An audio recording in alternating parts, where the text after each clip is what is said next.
Olá, meus irmãos queridos, o meu bom dia a todos vocês, que a graça e a paz do Senhor Jesus esteja com você.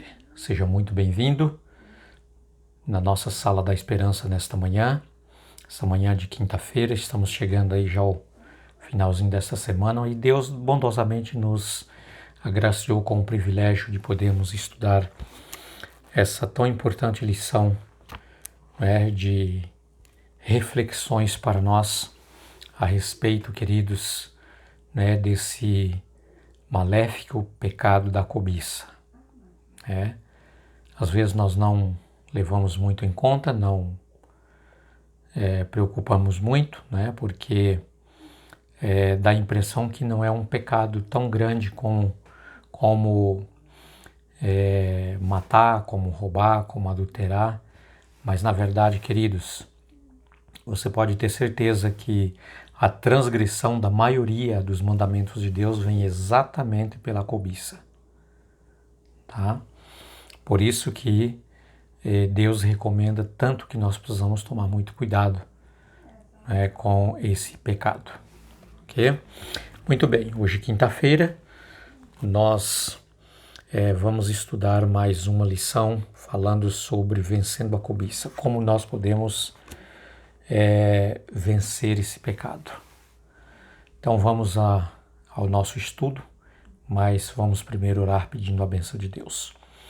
Altíssimo Deus, Pai nosso que estás nos céus, querido, nós te agradecemos por este privilégio de, nesta semana, estarmos estudando esta tão importante lição que vem falando aí para nós tomarmos muito cuidado com este pecado que nos leva à morte. Muitas pessoas no passado, por não controlar, não dominar, foram levados à morte e propriamente à perdição.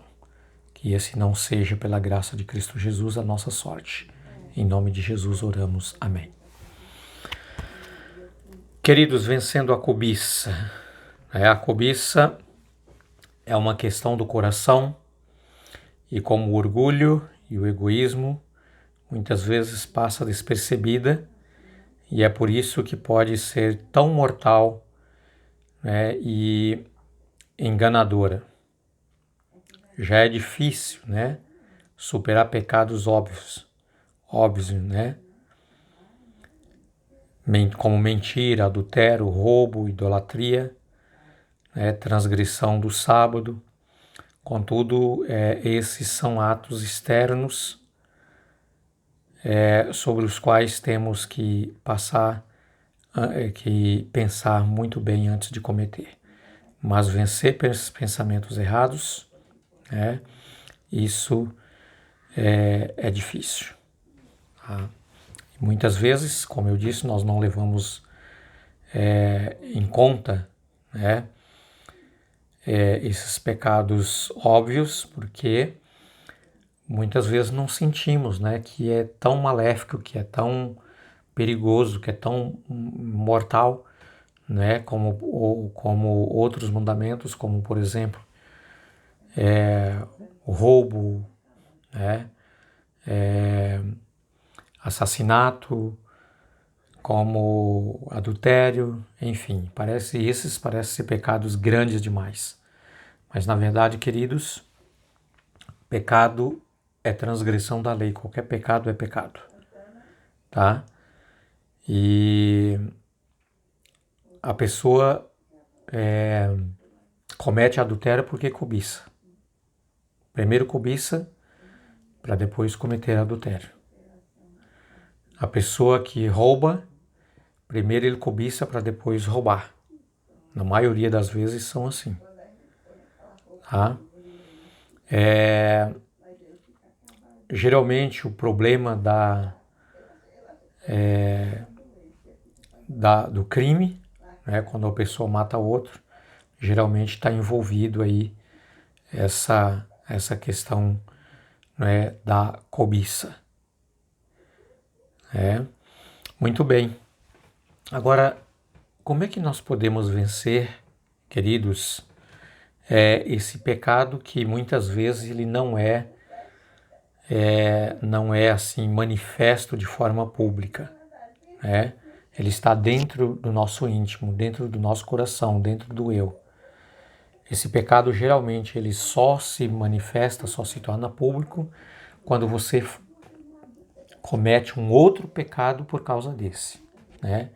Como por exemplo no caso de Davi, né? Davi sofreu aí uma terrível consequência, por quê? Por causa de um adultério.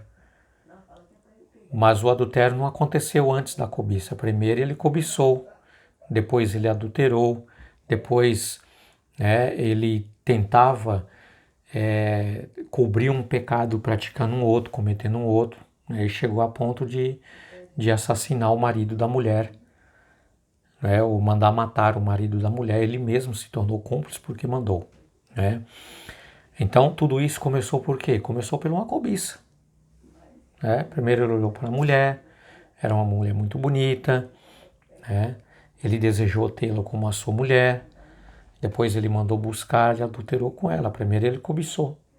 Então, a cobiça geralmente é a raiz, queridos, de outros pecados horríveis, né, que muitas vezes acontece. Mas como é que nós podemos vencer esse problema, essa situação, né? Em 1 Coríntios capítulo 10, verso 13, diz assim, olha, não sobrevém tentação que não seja humana, mas Deus é fiel e não permitirá que vocês sejam tentados além do que podem suportar. Pelo contrário, junto com a tentação, ele proverá livramento para que vocês possam suportar. Então, queridos, nós nunca devemos desculpar, por exemplo, porque eu fiz isso, porque eu fiz aquilo, né? Porque alguém me influenciou, porque alguém colaborou para que aquilo acontecesse, né? O ambiente em que eu vivo é um problema, então isso me levou a pecar, tá? Não. Pecado realmente é pecado, tá? E deve ser confessado, apresentado diante de Deus exatamente como ele é. Nunca devemos culpar alguém ou quem sabe, inventar aí alguma circunstância que nos levou a fazer aquilo. Na verdade, queridos, diz aqui o texto Paulo no capítulo 10, verso 13, 1 Coríntios, ele está dizendo, não vem, né? Não sofremos ou passamos por qualquer tentação que não seja humana. Tá? Então, qualquer tentação que nos sobrevém, ela é humana. Ela não vem além da nossa capacidade de suportar.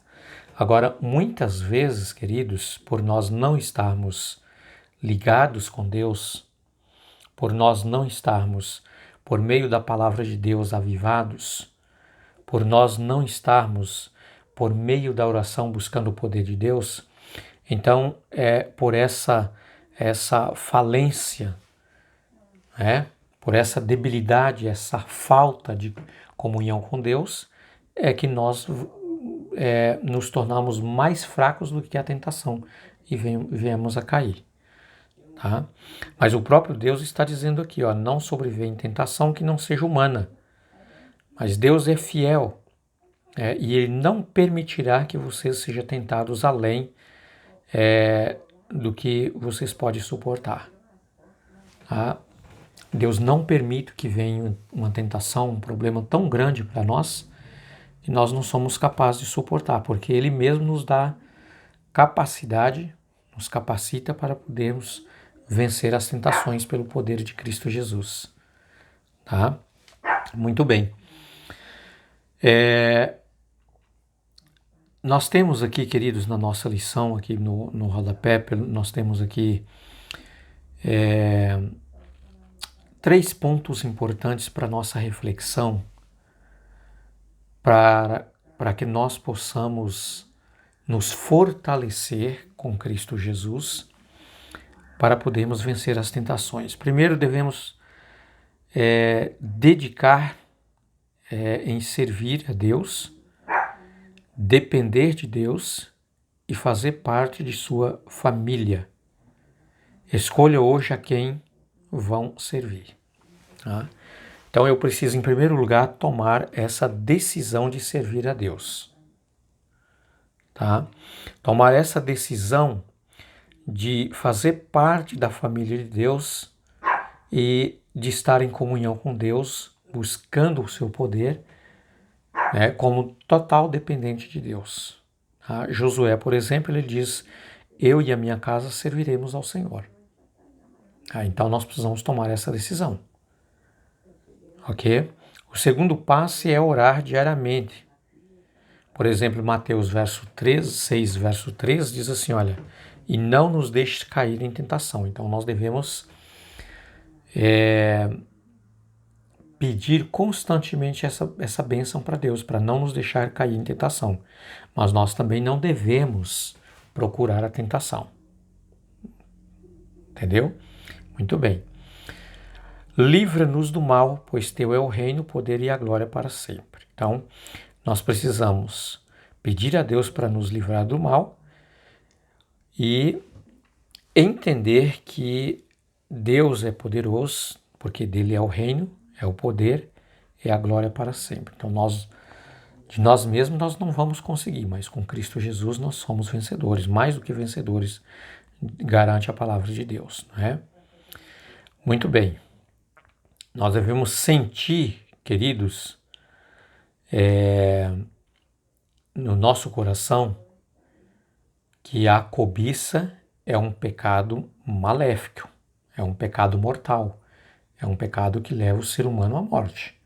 Nós temos que entender isso, né? Assim como uma pessoa que, por exemplo, ele está doente, ele tem que entender e aceitar que ele é uma pessoa doente. E uma pessoa doente precisa de tratamento e precisa de um médico para lhe tratar. Tá? Então a mesma coisa somos nós precisamos saber que nós somos pecadores, tá? E precisamos saber que como pecadores nós precisamos de salvação e nós não temos e não podemos nos salvar por nós mesmos e nós precisamos de Cristo Jesus. E desta maneira nós vamos buscar o poder de Cristo Jesus e aí sim nós podemos ser capacitados para vencer. Tá? O terceiro passo seja regular no estudo da Bíblia, da palavra de Deus, guardar a sua palavra no coração, como disse Davi, para não pecar contra ti. Né? Jesus abordou o problema humano, pecado. Ele foi tentado em todos os pontos em que nós também somos tentados. E para resistir, ele passava noites inteiras em comunhão com Deus, orando ao Pai. Jesus não deixou esta terra sem ter forjado o caminho pelo exemplo. E em seguida, prometido poder para nos tornar possível a cada pessoa que tivesse uma vida de fé e obediência para desenvolver o caráter semelhante ao caráter de Cristo Jesus. Tá? Então, queridos, como Cristo Jesus, para ele vencer as tentações, ele estava sempre em comunhão com Deus. Ele passava muito tempo com Deus. E quem somos nós se Jesus não tinha pecado? Ele precisou fazer tudo isso, né? Orando sempre, vigiando, estando em comunhão com o Pai. Imagine nós, quanto nós precisamos também dizer para Deus que nós precisamos muito estar em comunhão com Ele, estudando a sua palavra, orando, e assim nos fortalecendo para vencer as tentações. Outro ponto importante também é buscar o Senhor, não é? Por exemplo, Isaías 55, verso 6, diz assim: busque o Senhor enquanto se pode achar, invoque-o enquanto Ele está perto, deixe os seus maus caminhos, os seus pensamentos e converta ao Senhor, porque Ele é poderoso para vos perdoar. Então nós precisamos, queridos, estar em comunhão constante com Jesus, buscando a Jesus, pedindo para que Ele nos reavive, nos fortalece, nos dando o seu Espírito para que Ele possa nos guiar em toda a verdade. Então é só desta maneira que nós possamos vencer. Então, amados, que Deus nos abençoe, que Deus nos ajude, que nós possamos aí, à luz da palavra de Deus, guiados pelo Santo Espírito, entender, queridos, que pecado, por mais que nós achamos que ele é pequeno, que ele é minúsculo, mas pecado é pecado. Todo pecado leva à perdição quando ele não é confessado a Cristo Jesus e abandonado, tá? Então, que Deus te abençoe, tenha um ótimo e abençoado dia. Fique com Deus, um abraço a todos e até a próxima lição.